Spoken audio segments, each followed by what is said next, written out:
Hey guys, Peachy here at Peachy TT120. Bit of model making this week. Yep, believe it or not. Playing around with the roundhouse, the base of the roundhouse, concrete floor, SCALESCENES inspection pit. That's the freebie one that you can download for free. And yeah, and a little bit of running session at the end. Hope you enjoy it. Okay, so before we crack on, let's have a little look, see what we've got here with the Alhagen Ring Lokschuppen 3-standig, which I guess is the ring-shaped engine shed, or 3 engines engine shed. Boom, boom, boom. Right, whip the box open. Let's see what we have. Okay, so this nice set of instructions. We've got lots of pan-European, excellent, pretty much all in numbers. Okay, so an exploded diagram showing how each unit works. I guess it's not particularly rocket science how this whole thing operates. It'd be interesting to have a closer look at what happens here. Yeah, I think that's pretty self-explanatory and always nice to have. And then again, showing you how to put some of the exterior details of the roof on. Right, so let's have a quick shufti at the stuff. I'm expecting there to be, this is the individual item, which goes in between when you want to make up more than 3. So I'm expecting all of that except some side panels. So yep, doors and roof, windows. Okay, they look a little bit heavy going. Might have to do a little bit of work on those. I mean, obviously, the outside is okay because you'll just see the framework. You'll be looking at the framework, won't you? But on the inside, you'll see this. So we might do a little bit of work of just trimming it down a little bit so it doesn't look so bulky. Right? Okay. They're the mechanisms for the funky doors. Glazing. Very thick. It's got to be over a mil. So 4-inch glass. No, I think we probably won't use this glazing. I'm not actually all that sure about using glazing at all, to be honest. My father never used it. He said that it detracted from the model. You just got reflections and you couldn't actually see what was going on. I've got some superfine cellophane sheeting that I might use and see how it comes out. But I know what he means. Glazing's fine if you're going to do some effects on the glazing, but then if you're going to have it crystal clear so you can see, and this is supposed to be a bit of a show room for all the locos, do you really want to add reflection so you can't clearly see what's going on inside? Don't know, haven't made the decision yet. Right, okay. Brickwork, this is the ends and the front. Yeah, as I suspected, it's pretty heavy duty. Same also with the timber work. Yes. Then you've got the two sides, 3 floors with what looks like space for an inspection pit. Now I wonder what kind of space in that, how that fits in with a pico track. Well, actually, the pico track fits on there quite nicely. Maybe we can do some pits. Right, and then the roof with its big, I guess that's some sort of zinc plate roofing. And of course, last but not least, German stickers. Okay, they'll stay in the bottom of the box. Right, now then, a couple of things to think about. What am I going to do with this? Well, I've got an idea. Now, everything else on Camelot is going to be SCALESCENES printed card models. And everything on the back scene at the moment is printed card models, and I like that look, I like that feel, like that the level of detail that there is in the artwork that's gone into that, into scale scenes. So I think I'm going to shave a lot of this detail off and then clad this with scale scenes. They do a nice zinc roof material. They do a good brick. I can also do the brickwork inside to match the brickwork on the outside. They do for the roof pieces. I know they do some nice clapperboard woodwork, which I could use on the roof rather than this super chunky plastic. And they also do a really nice rusty corrugated iron, which I can use for the tin roof. Yeah, I think that's the plan. That's what we're going to do. Right, I think I'll start with the little wooden sides, the small easy bits. If I can get that in the camera shot, it's hard to guess where this is. Right, so you can see the deep planking, and you can see that there's a grain effect. All very nice, all very civilized, but I want to have a little. I quite like I really like SCALESCENES plain clapperboard, which is this bleached out effect. I'm not sure if that's graphic or a photograph. First job though is there's a couple of little. I think there's supposed to be bolt heads or something on there, which no one's ever going to notice, obviously. So we'll just, but they will cause a little blister. So that's all nicely shaved off. Cut myself out a piece, kind of size that I want to play with. Ta-da.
Cool. Right, so what are we doing with this baseboard, and why has it been taking me so long? Well, I've been trying lots of different ideas, and one of the problems I've got with it is it's really quite simplistic, and I want it to look a little bit, I don't know, I want to just lift it up a little bit. How am I going to make this look, A, less European, B, fitting well with the scale scene stuff? So I thought, well, what about cladding it? Now, it's not a simple case of just printing off SCALESCENES concrete ground TX19 and using that. No, you got to put a little bit more effort into it, unfortunately. So because what I also want to do is I want to work out how much of these bits of horrible plastic pegs are actually required, and also what's going to happen with the track that goes on in here. Now, the first thing I noticed was that although it has these bracing pieces here, they're of no real use to me unless I remove pieces of the actual sleepers, because it lifts the track up too high and will be about a millimetre higher than the ramps for the turntable. So they have to go, right. Do we need any of these pegs? Well, they're sort of they're only there to lean these against, and to be honest with you, they look a bit rubbish and they're not really required. Doesn't really help. Again, these little end stops not really required. These 4 pegs here are useful for holding the mechanism, and the holes at the end here are actually are good for, obviously, when they are required for the doors that open. Right, so what to do? Well, first thing I did was I got myself I wanted to play around with the heights. And I worked on what I needed was using some card, the 1.38 millimeter, I think it's called restoration card? Heritage board, 1.38 millimeter heritage board. And cut the heritage board out and wrap it with the SCALESCENES concrete flooring.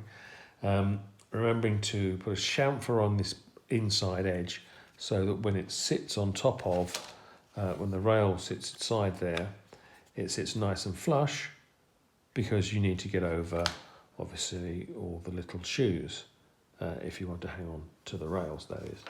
Right, next job, trim all these pieces off. I should show that first, shouldn't I? So we've trimmed all these little pieces off that aren't actually required. Okay, wrapped one of these cardboard pieces with the SCALESCENES. That gets fixed on top of here. Next thing is, what will happen is this track will get laid, and we will put down the track like that, so it's dead flush. And where have I put it, Jim? So the next thing is to wrap another piece of cardboard, although I think this is too different, and I actually want to line up the split line, so I'm going to actually do this again. But the idea is that this piece will get bonded into there, so that we now have a concrete piece with the track and with enough space for the flanges from the wheels. One of the roundhouses is actually going to have a pit. So what we'll have when it comes to the pit is we will have, this is again the SCALESCENES pit, and that will be lined up on top of there with the track sitting or being bonded onto there, and then we'll line that up when it's actually, it'll work together a lot better when it's actually on the circuit. Something to bear in mind when we did this was obviously all the SCALESCENES designs are either 00 or N gauge, and the detail's better in the 00 because it's larger. It's better to reduce down from 00 than it is to blow up from N gauge. So if you reduce down from 00 by 63%, then you get the 1:120 scale, except when you're dealing with track, because a 00 gauge isn't a scale gauge. So if you reduce it by 163, all of a sudden that becomes very narrow and too narrow to get the rails in. So instead, this pit was actually scaled down by 75%, not 63%. Because we're at 75%, it then gave me the exact right spacing or correct spacing for these rails. Right, time to actually stop fanning about with it and fix it to the board.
Well, you may have noticed that yes, I've broken the turntable.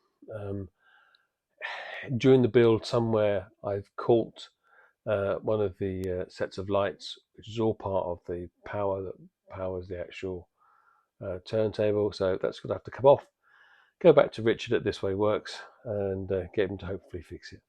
Right, that's about it. I'm getting ready to go on my holes, so you'll have to enjoy this for a week or so. If you are enjoying it, please share on social media and forums, etc., etc. Don't forget to like and subscribe. Ring the little bell for notifications. Poke Peachy in the face. Check out a couple of other videos. Okay, take care, guys. Cheers.